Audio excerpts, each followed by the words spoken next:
नमस्कार. शायराना सफर प्रस्तुत काव्यरंगमध्ये आपले खूप खूप स्वागत. काव्यरंगाला दिलेल्या प्रतिसादाबद्दल आपले खूप आभार. आपल्या ह्या प्रतिसादामुळेच आपण काव्यरंग 4 पर्यंत पोहोचलो आहोत. काव्यरंग 4 ह्याची थीम आहे प्रेम, वसंत ऋतू, नवीन वर्ष आणि कुसुमाग्रजांच्या कविता. काव्यरंग 4 हे चैत्र महिन्यात येते आणि चैत्र महिन्यात आपण नवीन वर्ष उत्सवात साजरा करतो. तर चैत्र महिन्यामध्ये जुने पानं फुलं झडून जातात आणि नवीन पालवी फुटते, नवीन रंगीबेरंगी फुलं उमलतात आणि त्याचे स्वागत करण्यासाठी आपण नवीन वर्षाचं स्वागत करतो. तर आपल्या कार्यक्रमाची सुरुवात सुद्धा नवीन वर्षाच्या कवितेपासून करूया. नवीन वर्षा तुझ्या स्वागता शांता शेळके यांची कविता मंजिरी लालसरे आपल्यासमोर प्रस्तुत करत आहेत. नमस्कार, मी मंजिरी लालसरे. माझ्या कवितेचं नाव आहे नवीन वर्षा तुझ्या स्वागता. कवयित्री आहे शांता शेळके. कुठले पुस्तक, कुठला लेखक, लिपी कोणती, कसले भाकित, हात एक अदृश्य उलटतो, पानामागून पाने अवेरित. गतसालाचे स्मरण जागता, दाटून येते मनामध्ये भय. गतसालाचे स्मरण जागता, दाटून येते मनामध्ये भय.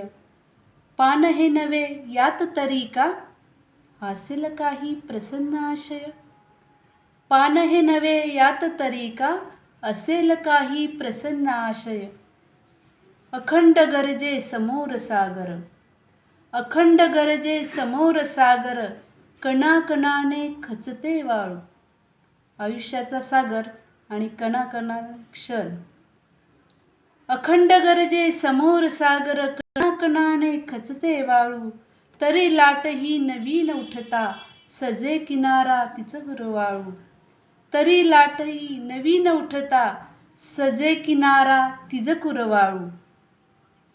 स्वतः स्वतःला देत दिलासा, स्वतः स्वतःला देत दिलासा, पुसते डोळे हसता हसता. उभी इथे मी पसरून बाहू, उभी इथे मी पसरून बाहू, नवीन वर्षा तुझ्या स्वागता, नवीन वर्षा तुझ्या स्वागता. या येणाऱ्या नवीन वर्षासाठी तुम्हाला सर्वांना आरोग्यदायी मंगलमय शुभेच्छा. धन्यवाद. नवीन वर्षा तुझ्या स्वागता अतिशय सुंदर सादरीकरण झालेलं आहे. नवीन वर्षाचं स्वागत सुद्धा झालेलं आहे. तर नाविन्याची कास धरणं हेच आयुष्याचं गमक आहे. मग अखेरच्या क्षणापर्यंत हे माणसानं नाही सोडायला पाहिजे. भारत आंबे यांनी आयुष्याचे अनेक गमक आपल्याला सांगितलेले आहेत. त्यातलीच भारत आंबे यांची त्यांच्या शेवटच्या क्षणातली कविता आहे मधु मागसी माझ्या सख्या परी. ह्याची प्रस्तावना आणि अतिशय सुंदर सादरीकरण मनीषा पंडित आपल्यासमोर करीत आहेत. तर भारत आंबे यांची मधु मागसी माझ्या सख्या परी मनीषा पंडित सादर करीत आहेत. काव्यरंग 4 यामध्ये यावेळेस सादरीकरण करण्यासाठी आपल्या आवडत्या कवींची कविता ती देखील आपण या काव्यरंग 4 मध्ये यावेळी सादरीकरण करू शकतोय. म्हणून सुप्रसिद्ध कवी भा. तांबे यांनी लिहिलेली मधु मागसी माझ्या सख्या परी ही माझी अत्यंत आवडती कविता मी ह्यावेळी सादर करते. ज्यावेळी कवी भा. तांबे आयुष्याच्या शेवटच्या टप्प्यात आले होते त्यावेळी त्यांना जाणवत होतं की आता आपला मृत्यू आपल्या समीप आलेला आहे. अशा वेळेस त्यांचा एक स्नेही त्यांच्या जवळ येऊन कविता लिहिण्याचं त्यांना आर्जव करू लागतो. कवी भा. तांबेंनी आयुष्याच्या अंतिम वाटेवर काहीतरी बोलावं, काहीतरी लिहावं अशी विनवणी देखील तो स्नेही त्यांना करतोय. आणि त्यावेळी कवी भा. तांबे म्हणतात की आतापर्यंत मी तुला खूप काही दिलं, आता माझ्याजवळ असलेलं ते द्रोण ते देखील रिकामं झालं आणि म्हणून अशा वेळेस मी तुझी जी कवितेची भूक आहे ती मी भागवू शकत नाही.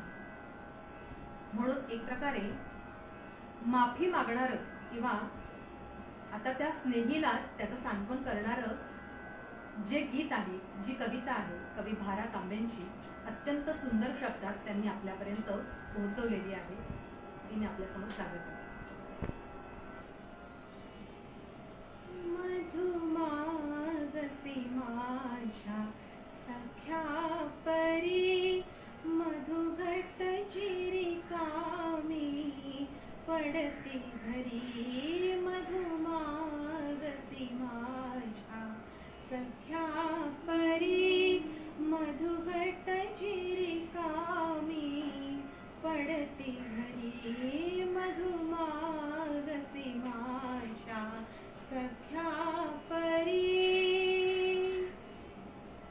आजवरी कमळाच्या द्रोणी, मधु पाजिला तुला भरोनी. आजवरी कमळाच्या द्रोणी, मधु पाजिला तुला भरोनी. सेवा ही पूर्वीची स्मरोनी, सेवा ही पूर्वीची स्मरोनी. करीन रोष सख्या दया करी. मधुमागसी माझ्या सख्या परी. नैवेद्याची एकच वाटी, आता दुधाची माझ्यासाठी. नैवेद्याची एकच वाटी, आता दुधाची माझ्यासाठी. देवपूजेस्तव ही कोरांटी, देवपूजेस्तव ही कोरांटी. बाळगी अंगणी कशी तरी, मधुमागसी माझ्या सख्या परी.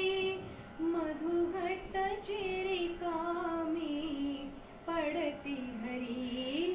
मधुमागसी माझ्या सख्या परी.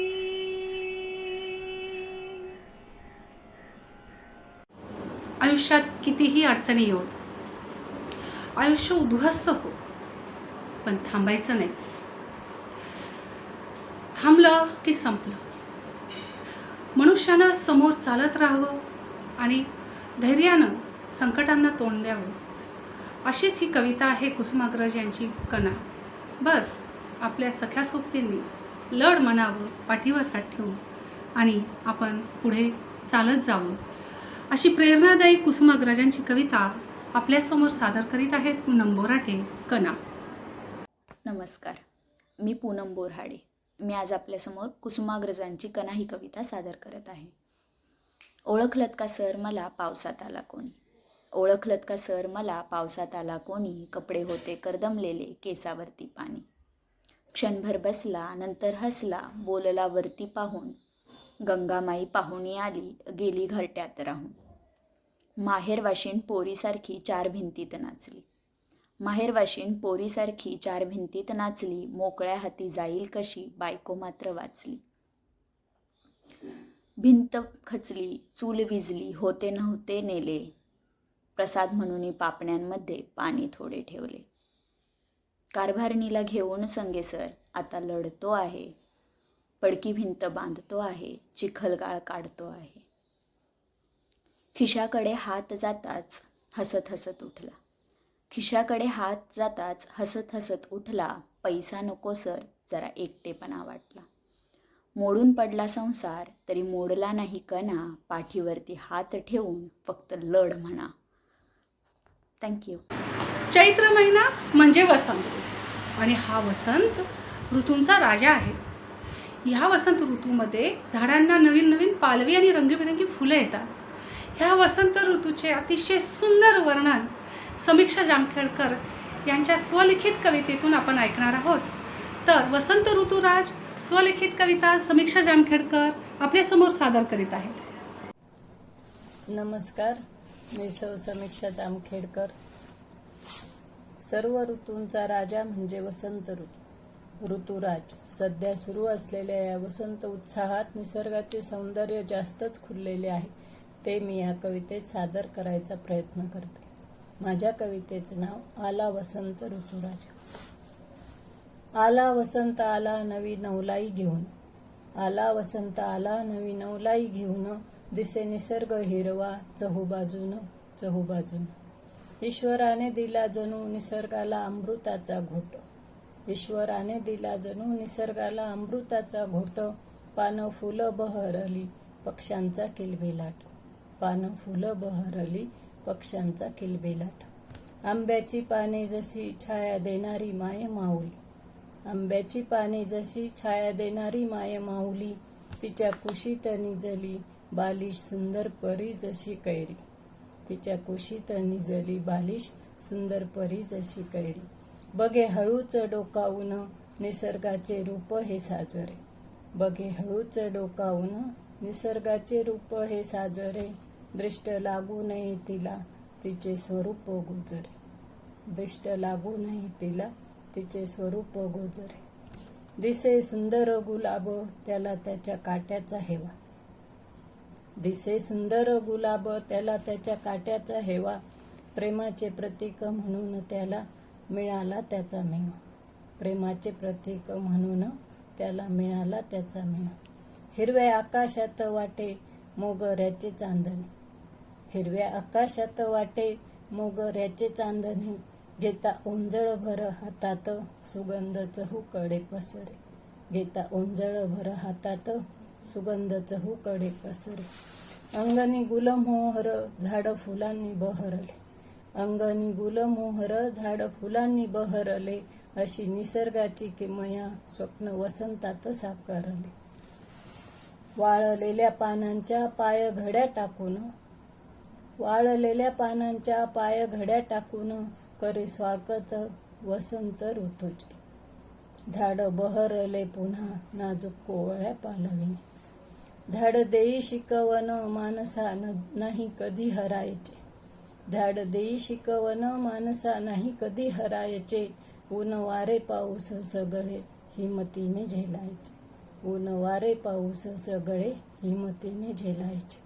फुलांचे रंग वेगवेगळे घेऊन सारी दृष्टी बहरली, फुलांचे रंग वेगवेगळे घेऊन सारी सृष्टी बहरली. येता वसंत ऋतुराज निसर्गाची किमया पाहून डोळ्याचे पारणे फिटली, डोळ्याचे पारणे फिटली. धन्यवाद.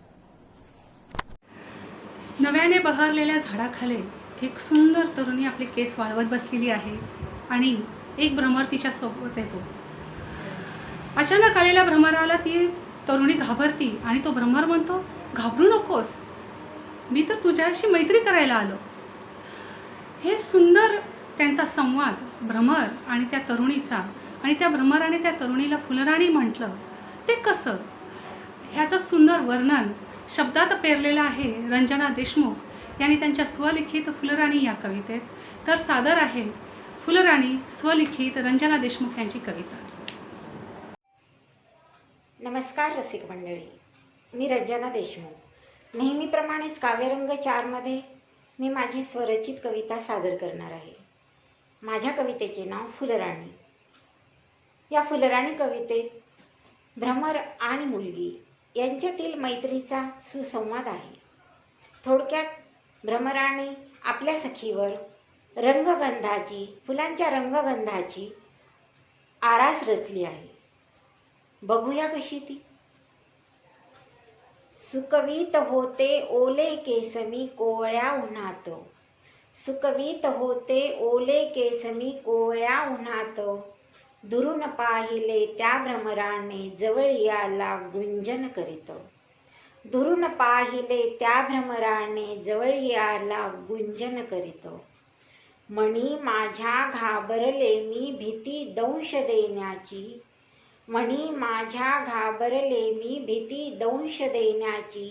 नको ग सखे संकोच धरू गट्टी करू या दोघांची, नको ग सखे संकोच धरू, गट्टी करू या दोघांची.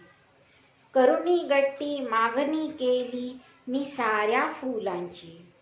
करुणी गट्टी मागणी केली मी साऱ्या फुलांची. देशील का रे मला आणुनी खबर तुला रे झाडांची. देशील का रे मला आणुनी खबर तुला रे झाडांची.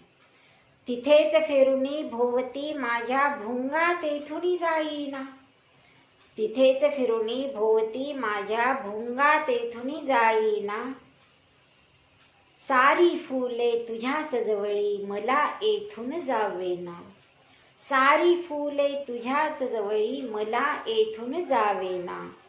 आणि म्हणतो कसा, नयनतळी दिसती सखे ग कमल पाकळी.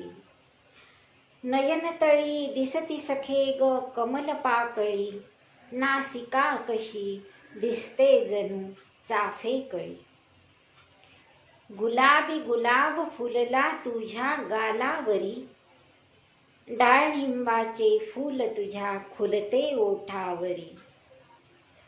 हस्तपदाची बोटे जणू जाई जुईच्या पाकळ्या. हस्तपदाची बोटे जणू जाई जुईच्या पाकळ्या. ईश्वराने तुझ्याच सखे ग हाती पायी गुंफल्या. कर्णी तुझ्या गोकर्ण कसा दिसतो शोभून. कर्णी तुझ्या गोकर्ण कसा दिसतो शोभून. सुगंधी राहते मन तुझे सदा मोगरा होऊन. सुगंधी राहते मन तुझे सदा मोगरा होऊन. सात रंगाची सात फुले ही बहरली देहाला. सात रंगाची सात फुले ही बहरली देहाला. रंग पसरला तारुण्याचा हिरव्या देठाला. रंग पसरला तारुण्याचा हिरव्या देठाला. नकोस पाठवू मला सखे ग उगाच राणीवणी. नकोस पाठवू मला सखे ग उगाच राणीवणी. सारी फुले तुझ्याच जवळी तुस्त फुलांची राणी. तुस्त फुलांची राणी, तुस्त फुलांची राणी. धन्यवाद. अतिशय सुंदर कवितांनी वातावरण बहरलेलं आहे. वसंत ऋतू आहे, प्रेमाचा ऋतू आहे. तर प्रेम म्हणजे नेमकं काय हे सांगण्यासाठी आपल्यासमोर येत आहेत डॉक्टर स्वाती कुलकर्णी कुसुमाग्रज यांची कविता घेऊन. प्रेम म्हणजे काय. नमस्कार, मी डॉक्टर स्वाती कुलकर्णी आज तुम्हा सर्वांसमोर कुसुमाग्रजांची प्रेम म्हणजे काय असतं ही कविता सादर करणार आहे. प्रेम म्हणजे काय असतं.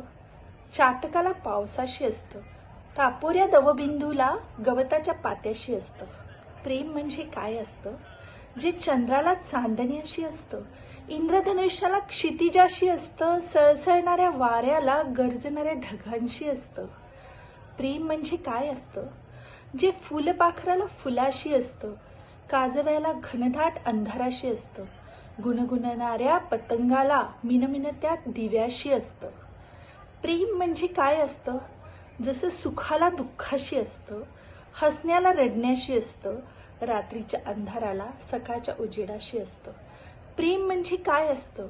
जे हळूवार जपायचं असतं, हृदयात साठवून ठेवायचं असतं, कितीही दुःख झालं तरी हसत जगायचं असतं. प्रेम म्हणजे काय असतं. जे फक्त शेवटपर्यंत तिच्यात आणि आपल्यात असतं, त्याच्यात आणि आपल्यात असतं. धन्यवाद. प्रेम म्हणजे काय हे स्वाती कुलकर्णी यांनी त्यांच्या कवितेतून अतिशय सुंदर सादरीकरण केलेलं आहे. तर या प्रेमाचा रंग कसा आहे हे सांगण्यासाठी आपल्यासमोर येत आहेत डॉक्टर बकुल देशपांडे. तर बकुल देशपांडे सादर करीत आहेत रंग प्रेमाचा. मी बकुल देशपांडे काव्यरंगमध्ये दुसऱ्यांदा येत आहे. काव्यरंगाने हा विषय आज दिला आहे तो रंग प्रेमाचा. आणि मी जे सादर करणार आहे रंग प्रेमाचा, रंग निरागसतेचा, रंग आपल्यापणाचा, रंग डोळ्यातला. आवडतं मला तुझ्या डोळ्यात बोलणं. आवडतं मला तुझ्या डोळ्यातून बोलणं. बोलताना एकटक माझ्याकडे पाहणं. आवडतं मला तुझं गालात हसणं, हसताना खळींचे अचानक दिसणं. आवडतं मला तुझं वायफळ बोलणं, टाळी करता स्वतःच हात पुढे करणं. आवडतं मला तुझं ते खोटं रागवणं, रागवल्यासारखी जाणीव करून देणं. आवडतं मला तुझ्या डोळ्यातून बोलणं, बोलताना एकटक माझ्याकडे पाहणं. आवडतं मला तुझं अल्लड वागणं, प्रसंगी मात्र चेहऱ्यावर शांतपण आणणं. आवडतं मला सतत तुझ्यात गुंतणं, गुंतताच स्वतःला हरवून बसणं. आवडतं मला तुझ्या डोळ्यातून बोलणं, बोलताना एकटक माझ्याकडे पाहणं. आवडतेस तू आणि सारं तुझ्याशी जुळलेलं, आवडतेस तू आणि सारं तुझ्याशी जुळलेलं, जे मात्र तुझ्या मनाला कधीही न कळलेलं. आवडतेस तू सारं तुझ्याशी जुळलेलं, जे मात्र तुझ्या मनाला कधीही न कळलेलं. आवडतं मला तुझ्या डोळ्यातून बोलणं, बोलताना एकटक माझ्याकडे पाहणं. Thank you so much. प्रेम म्हणजे काय आणि त्याचा रंग कसा हे आपल्यासमोर तर सादर झालेलंच आहे. आणि ह्या प्रेमाला नियम नकोत, जबरदस्ती नको, कर म्हणजे होत नसतं आणि थांब म्हणलं तर थांबत नसतं. मी का प्रस्तावना करेन? डॉक्टर वैष्णवी कुलकर्णी यांनी ह्यांच्या कवितेमध्ये अतिशय सुंदर पद्धतीनं ह्या प्रेमाचं सांगितलेलं आहे. तर मी प्रस्तावना थांबवते आणि डॉक्टर वैष्णवी कुलकर्णी यांची प्रेम ही स्वलिखित कविता सादर करते. डॉक्टर वैष्णवी कुलकर्णी यांची कविता प्रेम. नमस्कार, माझं नाव वैष्णवी कुलकर्णी. मी तुम्हाला एक छोटीशी कविता सादर करून दाखवते. प्रेम. प्रेम ही एक अशी गोष्ट जिथे कुठला स्वार्थ नसतो, कुठलं वय नसतं, कुठल्या मर्यादा नसतात. प्रेम हे कुणाचंही कुणावर होऊ शकतं. माझ्यावर प्रेम कर म्हणल्याने ते होत नाही आणि करू नको करू म्हटल्याने राहतही नाही. असंच एक प्रेम, त्यावर एक मी छोटीशी कविता बनवली आहे, ती मी तुमच्यासमोर सादर करते. प्रेम. प्रेम मागून मिळत नाही, प्रेम मागून मिळत नाही. प्रेम वाटावं लागतं, ध्यानी मनी नसताना अवचित भेटावं लागतं. माझ्यावर प्रेम करा असं म्हणता येत नाही आणि करू नका म्हटल्याने ते राहतही नाही. त्यासाठी जुळावी लागतात मनामनांचे धागे. भीड व भीती मग आपोआपच पडते मागे. प्रेमाचं फुलपाखरू स्वच्छंद उडतं, मनमोही रंगाने पुरत वेड करतं. पण त्यामागे धावलं की ते आणखीन पुढे पळतं. पण शांत डोळे मिटून बसलं की अलगद खांद्यावर येऊन बसतं. प्रेम मागून मिळत नसतं, प्रेम वाटावं लागतं, ध्यानी मनी नसताना अवचित भेटावं लागतं. थँक्यू. प्रेमाला नियम नाहीत, अटी नाहीत. तसंच प्रेमाला विशिष्ट दिवस पण गरज नाही आहे. तो कुठेही व्यक्त होऊ शकतो, कशाही पद्धतीने व्यक्त होऊ शकतो. भावना मात्र शुद्ध हव्या. हेच सांगत आहेत अतिशय समर्पक शब्दांमध्ये ज्योती लाटणे आपल्यासमोर व्हॅलेंटाईन डे. आणि ही कविता त्यांची खास करून लग्न झालेल्या मंडळींसाठी आहे बरं का. तर कान टवकारून ऐका ज्योती लाटणे यांची व्हॅलेंटाईन डे ही कविता स्वलिखित. नमस्कार, मी सौ ज्योती संतोष लाटणे. प्रेम ही प्रत्येकाच्या आयुष्यातील एक महत्त्वाची घटना असते, आल्हाददायक क्षण असतो. जणू काही वाळवंटामध्ये एखाद्याला गारवा मिळावा त्याप्रमाणे प्रत्येकाच्या जीवनात प्रेम हे येतच असतं. मंगेश पाडगावकर म्हणतात, प्रेम म्हणजे प्रेम असतं, तुमचं आणि आमचं सेम असतं. पण हे काही सगळ्यांना पटत नाही. काहींना हे प्रेम हटके करायचं असतं, प्रत्येक गोष्टच त्यांना हटके करायची असते. आणि व्हॅलेंटाईन डे असू दे किंवा प्रेम व्यक्त करण्याची पद्धत असू दे, त्यांना असं इतरांपेक्षा काहीतरी वेगळं दाखवायचं असतं. म्हणून आजकाल व्हॅलेंटाईन डेचं जणू काही फॅड चाललेलं आहे. ते माझ्या कवितेतून मांडत आहे. कवितेचं नाव आहे Valentine day. Rose day, chocolate day आणि प्रपोज डे भलतंच निघाले fad. Rose day, chocolate day आणि प्रपोज डे भलतंच निघाले फॅड. रोज स्पेशल डे सेलिब्रेशनचं साऱ्यांनाच याड. रोज स्पेशल डे सेलिब्रेशनचं साऱ्यांनाच याड. करून प्रेमाचा दिखावा व्हॅलेंटाईन डे होतो साजरा. करून प्रेमाचा दिखावा व्हॅलेंटाईन डे होतो साजरा. सोशल मीडियावर व्हावा बघ्यांच्या लोचट नजरा. सोशल मीडियावर व्हावा बघ्यांच्या लोचट नजरा. केक अन बुके सोबत आकर्षक वस्तू हवी भेट. हॉटेलातील सेलिब्रेशन बाबत म्हणती रोमॅन्टिक अन ग्रेट. हॉटेलातील सेलिब्रेशन बाबत म्हणती रोमॅन्टिक अन ग्रेट. नजरेतून हलकेच उधळत जावे प्रेमरंग. नजरेतून हलकेच उधळत जावे प्रेमरंग. तिच्याही नकळत व्हावे तिच्यात दंग. तिच्याही नकळत व्हावे तिच्यात दंग. स्पेशल व्हॅलेंटाईन डे साठी द्यावा बायकोला आयता चहा. स्पेशल व्हॅलेंटाईन डे साठी द्यावा बायकोला आयता चहा. स्माईल येईल ओठी प्रयोग करून तर पहा. स्माईल येईल ओठी प्रयोग करून तर पहा. साध्या गजऱ्यानेही बायकोची कळी खुलते.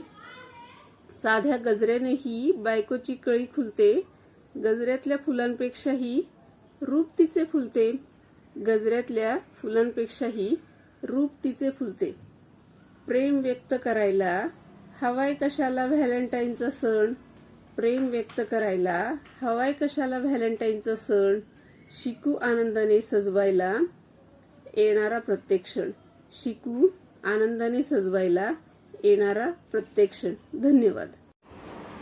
ह्या कवितेनंतर मी आता एक अतिशय उत्साही कवी आणि त्यांचं सादरीकरण सुद्धा अतिशय उत्साही असलेलं संध्या डिग्रसकर यांची प्रेम ही कविता प्रस्तुत करते. संध्या डिग्रसकर यांची स्वलिखित प्रेम ही कविता. मी सैलून संध्या डिग्रसकर बोलते आणि कवितेचं नाव आहे माझ्या प्रेम. ए तू मला उद्या सोडून जाणार आहेस. ए तू मला उद्या सोडून जाणार आहेस. तसा मी तुझा कोण आहेस ग. तसा मी तुझा कोण आहेस ग. अगो विचारलं होतं तुला आपलंस म्हणून. अगो विचारलं होतं तुला आपलंस म्हणून. हृदयात माझ्या हृदयात तुझं हे प्रेम सखे आलं दाटून. माझ्या या हृदयात सखे तुझं प्रेम आलं दाटून. ए तू मला जाणार आहेस ना ग उद्या सोडून. ए तू मला जाणार आहेस ना ग उद्या सोडून. असा मी तुझा कोण आहेस ग. असा मी तुझा कोण आहेस ग. अगो विचारलं होतं तुला एक आपलंस म्हणून. अगो विचारलं होतं तुला एक आपलंस म्हणून. नैनी आले माझ्या दाटून. नैनी आले माझ्या दाटून. हे प्रिये तू माझीच होशील ना ग. ए प्रिये तू माझीच होशील ना ग. तू मला उद्या जाणार आहेस ग सोडून. ए तू मला उद्या जाणार आहेस ग सोडून. तसा मी तुझा कोण आहेस ग. तसा मी तुझा कोण आहेस ग. पण विचारलं होतं तुला आपलंस म्हणून. अगो प्रिये विचारलं होतं तुला आपलंस म्हणून. प्रिये विचारलं होतं तुला आपलंस म्हणून. अगं प्रिये तू राहा माझ्या जवळी. अगं ए प्रिये तू राहा माझ्या जवळी माझं होऊन. अगं प्रिये तू राहा माझ्या जवळी माझे होऊन माझे होऊन. धन्यवाद. संध्या डिग्रसकर यांच्या अतिशय उत्स्फूर्त सादरीकरणानंतर आपल्यासमोर रजनी जोशी यांची प्रेम ही कविता प्रस्तुत करीत आहे. रजनी जोशी यांची ही स्वलिखित प्रेम ही कविता अतिशय सुंदर सादरीकरण आहे. रजनी जोशी प्रेम ही कविता. नमस्कार, मी रजनी जोशी. आजची थीम आहे प्रेम. या थीमला धरूनच मी ही कविता म्हणत आहे व माझ्या कवितेचे नाव आहे उणीव. जसं प्रेम असतं तसं प्रेमात काही उणीवा पण राहून गेलेल्या असतात. त्याला धरून माझ्या कविताचं नाव आहे उणीव. ही कविता मी सादर करत आहे. मला माहीत आहे, मला माहीत आहे तुझं प्रेम एक भास आहे. मला माहीत आहे तुझं प्रेम एक भास आहे. जाऊ दे रे, जाऊ दे रे भास असला तरी. जाऊ दे रे भास असला तरी त्यात तुझ्या प्रेमाची एक आस आहे. अरे भास असला तरी त्यात तुझ्या प्रेमाची एक आस आहे. वाटतं या भासात आयुष्य संपून जावं. वाटतं या भासात आयुष्य संपून जावं. तुझ्या न कळत तुझाच बनून राहावं. तुझ्या न कळत तुझाच बनून राहावं. तुलाही होतील रे भास. तूही करशील प्रेम. तुलाही होतील या जाणीवा. पण फक्त मी नसेन भरायला त्या उणिवा. फक्त मी नसेन भरावयास त्या उणिवा. थँक्यू. प्रेम म्हणजे काय? प्रेमाचा रंग कोणता? प्रेमाला नियम नाहीत, अटी नाहीत, दिवसही नाही, वारे नाहीत आणि कोणता नियम अटींचं गरज नाही ना मोठ्या मोठ्या गिफ्टची गरज आहे. पण व्यक्त होणं आवश्यक आहे. आणि जर तू व्यक्त नाही झालीस तर तू चुकलीस, आणि तू चुकलीस तर मला मोकलीस. अशाच अर्थाची अतिशय सुंदर सादरीकरणातली आणि शब्द पेरलेली गणेश देशमुख यांची चूक ही कविता आपल्यासमोर सादर करीत आहे. नमस्कार मित्रांनो, काव्यरंगमध्ये आपले स्वागत. आज काव्यरंग 4 मध्ये प्रेमाची कविता मी माझी सादर करतोय, की ज्या कवितेचं नाव आहे चूक. 28 जुलै 1995 मध्ये लिहिलेली कविता आहे. तुझ्यातलं रहस्य कधी उलगडलंच नाही. काहीच न बोलल्यानं मनातलं कधी उकललंच नाही. दर तासाला बदलत होतीस तू. हसता हसता गंभीर होत होतीस तू. कधी स्वतःच्या जीवनाबद्दल सांगत होतीस तू. कधी बरेच विचारून देखील रागवत होतीस तू. कधी स्वतःहून नजरेला नजर भिडवत होतीस तू. तर कधी परक्यासारखी खालची नजर वर घेत नव्हतीस तू. कधी स्वतःहून टोमणे मारत होतीस तू. तर कधी आपण बोललो तर भीक घालत नव्हतीस तू. कधी अबोल वाटलीस, कधी गंभीर वाटलीस, कधी बालिश तर कधी समंजस वाटलीस तू. कधी निस्तेज तर कधी चंचल, तारुण्याच्या पदार्पणात विनमस्क वाटलीस तू. तुझ्या नजरेत मी कसा आहे कधी कळलेच नाही. अनेक वेळा इच्छा होऊन देखील प्रीती प्रदर्शित केलीच नाही. अशा या वागण्याने वाटेल कधी तुला चुकलीस तू.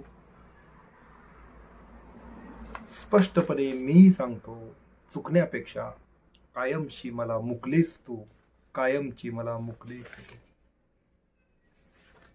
थँक्यू. आपल्या ह्या कार्यक्रमाची सुरुवात आपण नवीन वर्षाने केलेली आहे. आणि नवीन वर्ष, वसंत ऋतू आणि प्रेम असा हा कार्यक्रमाचा प्रवास करता करता आपण आता कार्यक्रमाच्या शेवटाकडे पोहोचत आहोत. तर नवीन वर्ष आणि भारतीय संस्कृतीत श्रीरामाचं स्मरण नाही असं तर होणारच नाही. मग आपण कसे मागे राहणार? तर आपल्यासमोर हिंदी कविता सादर करीत आहेत अश्विनी देशपांडे, राम ह्यावर. नमस्कार, मी अश्विनी देशपांडे. आजच्या आपल्या कवितेचा विषय होता नववर्ष. नववर्ष म्हटलं की गुढीपाडवा, आणि आपल्या नववर्षाची सुरुवात गुढीपाडवा आणि श्रीरामांचं स्मरण आणि दर्शन झाल्याशिवाय साजरी होत नाही. तर म्हणूनच मी आपल्यासमोर एक श्रीरामांवर आधारित कविता सादर करीत आहे. कविता हिंदी आहे आणि कवी देखील हिंदी भाषिक आहे. सारा जग है प्रेरणा, प्रभाव सिर्फ राम है. भाव सूचियाँ बहुत है, भाव सिर्फ राम है. भाव सूचियाँ बहुत है, भाव सिर्फ राम है. कामनाएं त्याग पुण्य काम की तलाश में, राजपाठ त्याग पुण्य काम की तलाश में, तीर्थ खुद भटक रहे थे धाम की तलाश में, तीर्थ खुद भटक रहे थे धाम की तलाश में, के ना तो दाम ना किसी नाम की तलाश में, राम वन गए थे अपने राम की तलाश में, राम वन गए थे अपने राम की तलाश में, आप में ही आपका आप से ही आपका चुनाव सिर्फ राम है, भाव सूचियाँ बहुत है भाव सिर्फ राम है, भाव सूचियाँ बहुत है भाव सिर्फ राम है, के ढाल में ढले समय की शस्त्र में ढले सदा, सूर्य थे मगर वो सरल दीप से जले सदा, सूर्य थे मगर वो सरल दीप से जले सदा, ताप में तपे स्वयं की सुवर्ण से गले सदा, राम ऐसा पथ थे जिस पे राम ही चले सदा, राम ऐसा पथ थे जिस पे राम ही चले सदा, दुख में भी अभाव का अभाव सिर्फ राम है, भाव सूचियाँ बहुत है भाव सिर्फ राम है, भाव सिर्फ राम है। ऋण थे जो मनुष्यता के वो उतारते रहे, जन को तारते रहे तो मन को मारते रहे, जन को तारते रहे तो मन को मारते रहे, एक भरी सदी का दोष एक भरी सदी का दोष खुद पे धारते रहे, जानकी तो जीत गई राम हारते रहे, जानकी तो जीत गई राम हारते रहे, सारे दुख सारी कहानियाँ है सारे दुख सब कहानियाँ है, भाव सिर्फ राम है भाव सूचियाँ बहुत है भाव सिर्फ राम है, सबके अपने प्रश्न थे सबके सारे दुख चले गए, जो आस दे गए थे वो ही आस ले गए, जो आस दे गए थे वो ही आस ले गए, के राम राज की आस में दिए जले गए, राम राज आ गया तो राम ही चले गए, राम राज आ गया तो राम ही चले गए, हे कि हर घड़ी नया नया स्वभाव सिर्फ राम है, भाव सूचियाँ बहुत है भाव सिर्फ राम है, भाव सूचियाँ बहुत है भाव सिर्फ राम है। अभी मैं कविता की आखिरी पंक्तियाँ आपको सुनाना चाहूँगी, जो हम सब आप दोष देते हैं कि राम ने सीता की अग्नि परीक्षा क्यों ली थी। जो सच तो ये है कि सीता अग्नि में नहीं जली थी, लेकिन जो होलिका थी जिसको अग्नि में न जलने का वरदान था वो भी अग्नि में जल गई थी। तो उसके आधार पर ये आखिरी पंक्तियाँ मैं आपको सुनाना चाहूँगी। जग की सब पहेलियों का दे के कैसा हल गए, जग की सब पहेलियों का दे के कैसा हल गए, लोक के प्रश्न थे वो शोक में बदल गए, लोक के प्रश्न थे वो शोक में बदल गए, सिद्ध कुछ हुए ना दोष दोष सारे टल गए, सीता आग में न जली राम जल में जल गए, सीता आग में न जली राम जल में जल गए। धन्यवाद।